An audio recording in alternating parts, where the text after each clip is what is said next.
Weight loss জার্নির দুপুরের লাঞ্চের একটা পারফেক্টলি ব্যালেন্স মিল প্ল্যাটার নিয়ে চলে এসেছি। থাকবে ব্রাউন রাইস, রায়তা, পনির। আমি ইউজ করছি ইন্ডিয়া গেটের ব্রাউন রাইসটা, তোমরা দাওয়াতেরটাও ইউজ করতে পারো। ইন্ডিয়া গেটের চালটা একটু ছোট ছোট, দাওয়াতের ব্রাউন রাইসটা কিন্তু চালটা বেশ বড় বড়। তোমরা কিন্তু পনির আর ইয়োগার্ট থেকে পেয়ে যাবে 30 গ্রামস মতন প্রোটিন, আর ভেজিসের মধ্যে আছে যথেষ্ট পরিমাণে ফাইবার। শসা, টমেটো, পেঁয়াজকে আমি চপড করে তার সাথে দিয়ে দিলাম ফ্যাটানো টক দই, স্বাদ মতো নুন আর গোলমরিচ দিয়ে একসাথে মিক্স করে নিলে রেডি আমাদের রায়তা।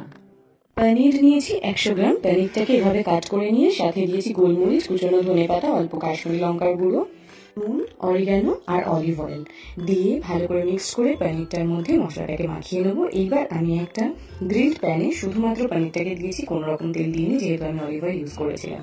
দিয়ে ভালো করে গ্রিল করে নিয়ে প্লেটিং করে নিলে রেডি আমাদের দুপুরের মিল। ভালো লাগলে please do like and share. By.